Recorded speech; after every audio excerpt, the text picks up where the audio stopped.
recomponemos la cadena, que ya tiene el suficiente tamaño como para poder empezar a decir confluimos o no confluimos, que es el eje izquierda-derecha, tú vas marcando el espacio social.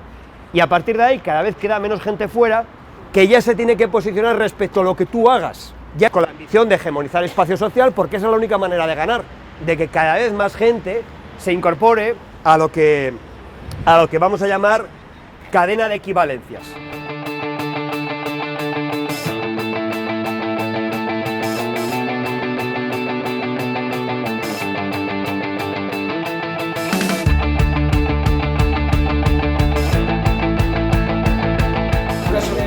En Corbera, Servando, un señor que tenía problemas con la madre, que está en silla de ruedas, vive en un barrio que se llama La Estrada y tal, y entonces tiene un problema de, bueno, pues necesita ayuda para poder mover a la madre y toda esta historia, ¿no? Y entonces teníamos varios problemas en servicios sociales, nos consultó a nosotros, y luego puso en Facebook una cosa que nos llamó mucho la atención, que acabó poniendo: yo voté al PSOE, voté al PP, pero me solucionaron los problemas Podemos.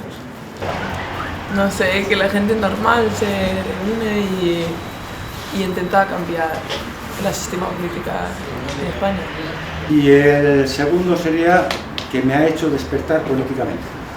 Y todos sabemos que no están en las instituciones, ni se deben de quedar en los ayuntamientos donde entrasteis hace 9 meses, ni en la Junta donde entramos.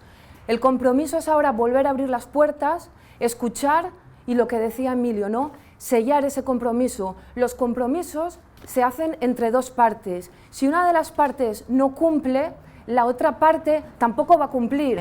Nosotros entendemos y sabemos que juntos y uniendo todos estos espacios de micropolítica, quienes están gobernando son los que van a tener que tomar decisiones en función de nuestra presión, y nuestra presión va a ser mayor cuanto más seamos. Lo está demostrando en esa lucha por recuperar la dignidad, porque yo soy de los que opino de que el pueblo ha perdido la dignidad, hemos perdido la dignidad y estamos en una situación, a veces la gente no piensa nada más en hacerse amigo de no sé quién para aceptar, y lo han practicado los políticos, o sea, la gente, menos Podemos.